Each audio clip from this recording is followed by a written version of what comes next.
পরিবর্তনটা হলো এটা কিভাবে হলো, সেখানে বলতে গিয়ে সে বলেছে যে আমেরিকা হ্যান্ড লেন্থ আর্ম লেন্থে ভারতকে রেখে এই কাজটা পেছন থেকে করিয়েছে। এই কথাটা কিন্তু সে তার লেখার মধ্যে উল্লেখ করেছে। পশ্চিমা বিশ্বের যে পরিকল্পনাটা সেটা করতে গিয়ে দেখা গেল বাংলাদেশ কেন গুরুত্বপূর্ণ, কারণ বাংলাদেশের যে আমাদের যে এই যে সাগরের গুলো, এই যে আমার বে অফ বেঙ্গলের সঙ্গে যে ট্রায়াঙ্গেলটা বাংলাদেশের সীমানার মধ্যে পড়ে, ওই ট্রায়াঙ্গেলটা খুবই গুরুত্বপূর্ণ। এই কারণে সবার আগ্রহ কিন্তু বাংলাদেশের দিকে।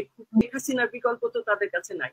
সুতরাং এই যে দেখেন গেমটা, তাকে সে যে এত বড় অন্যায় করলো, তার চলে যাওয়ার পরে আমরা আয়না ঘর পেলাম, তার চলে যাওয়ার পরে আমরা গণকবর পেলাম, গণভবনের ভিতরে পেলাম, আমরা সংসদ ভবনের পাশেই পেলাম, যেখানে দুর্গন্ধ, মানুষ আগে তো বন্ধ করে রাখতো এই জায়গাগুলো, এখন খুলে দেওয়ার পরে মানুষ চলাচল করতে গিয়ে দুর্গন্ধ পাচ্ছে।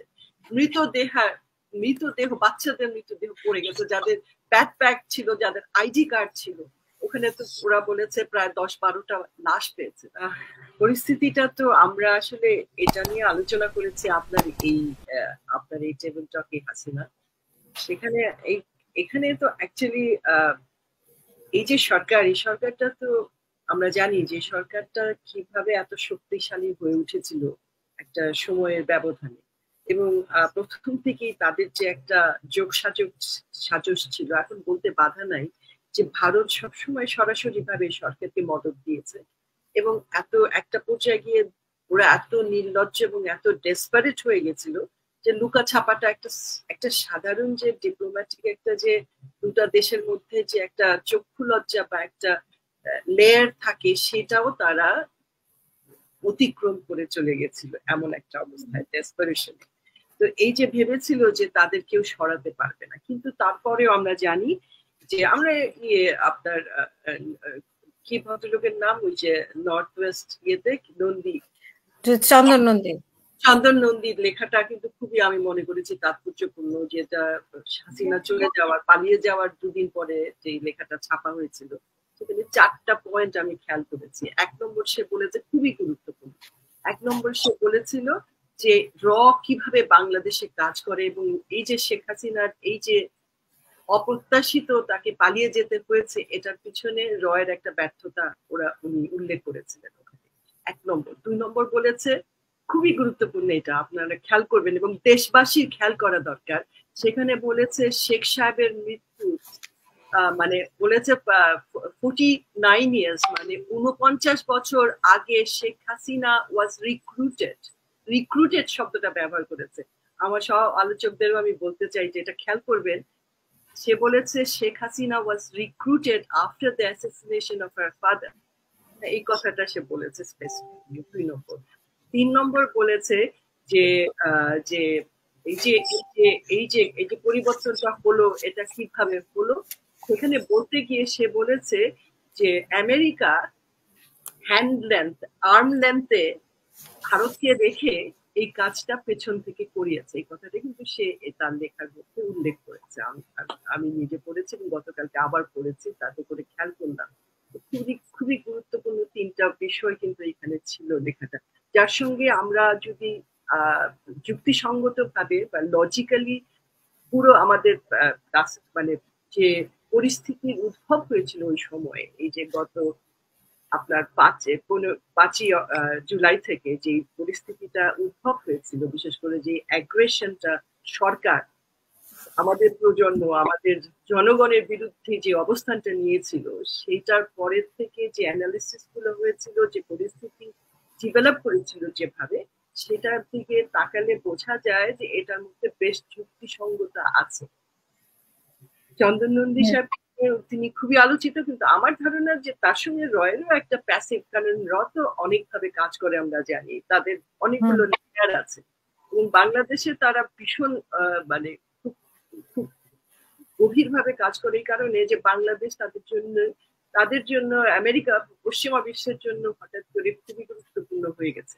তার মূল একটা কারণ আছে, এটাও আমি পয়েন্ট আউট করতে চাই এখানে, আমার যারা সহকর্তারা আছেন তাদের কাছেও আমি এই বিষয়টা উত্থাপন করতে চাই, তারাও খেয়াল করবে। সেটা হচ্ছে বাংলাদেশের গুরুত্বটা কেন বেড়ে গেল। এই যে ইন্ডিয়ান ওশান এবং বে অফ বেঙ্গলের যে পরিস্থিতিটা, এটা এটা আগে কেন এইভাবে খেয়াল করা হয়নি আমি জানি না। এটা বিভিন্ন কারণে, যেহেতু আমাদের এই অঞ্চলটায় সাউথ এশিয়াতে যেহেতু চায়নাকে সরিয়ে ভারতকে একটা গুরুত্ব দেয়া, তাকে সামনে নিয়ে আসার যে পশ্চিমা বিশ্বের যে পরিকল্পনাটা, সেটা করতে গিয়ে দেখা গেল বাংলাদেশ কেন গুরুত্বপূর্ণ। কারণ বাংলাদেশের যে আমাদের যে এই যে সাগরের গুলো, এই যে আমার বে অফ বেঙ্গলের সঙ্গে যে ট্রায়াঙ্গেলটা বাংলাদেশের সীমানার মধ্যে পড়ে, ওই ট্রায়াঙ্গেলটা খুবই গুরুত্বপূর্ণ। এই কারণে সবার আগ্রহ কিন্তু বাংলাদেশের দিকে খুব, বাংলাদেশের প্রতি।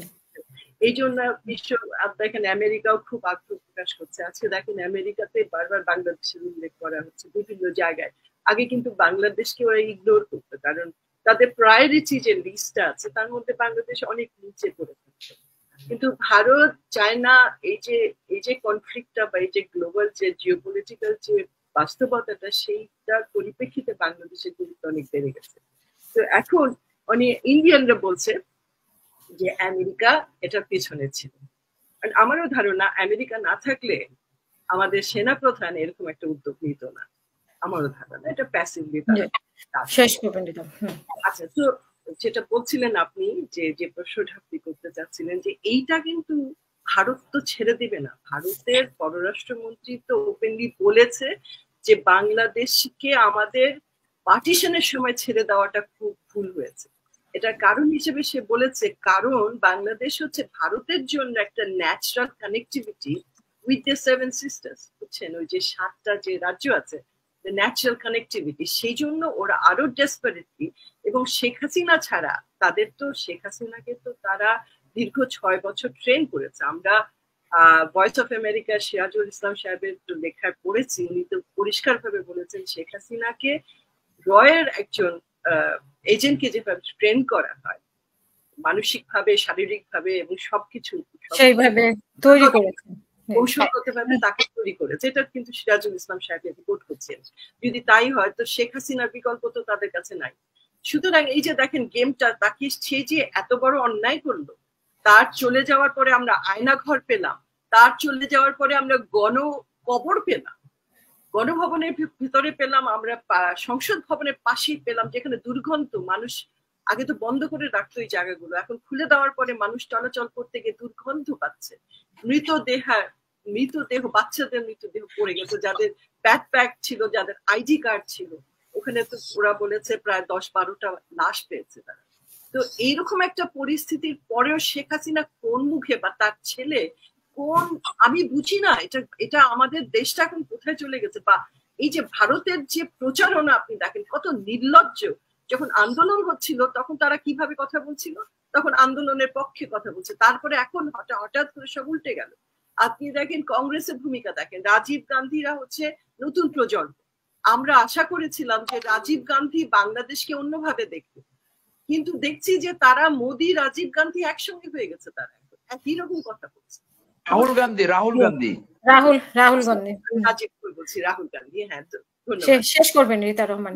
শেষ করে দিচ্ছি। তো এই যে রাহুল গান্ধীরা নতুন প্রজন্ম হয়েও তারা দেখেন একই জিনিসটাও করছে। তার মানে আমাদের কিন্তু এখনো আমি যতটুকু শুনেছি, এখনো আমার ভুল না হলে বর্ডারে এখনো আমাদের বিজিবি বা আমাদের যে গার্ড থাকার কথা, তারা বোধহয় এখনো সেইভাবে সক্রিয়ভাবে যে ফিরে যায় নাই। তো এইগুলো, এরকম একটা পরিস্থিতিতে আমি সবার দৃষ্টি আকর্ষণ করতে চাই যে আমাদের দেশটা স্বাধীনতা, যে বাচ্চারা রক্ত দিয়ে আমাদের এই যে নতুন স্বাধীনতা অর্জন করে দিয়েছে আমাদের জন্য, এইটাকে যেন আমরা সুরক্ষা করতে পারি। আমাদের চোখ কান সব খোলা রাখা দরকার। অসংখ্য ধন্যবাদ রীতা রহমান। সতর্কভাবে এই পরিস্থিতি মোকাবেলা করতে হবে। ধন্যবাদ।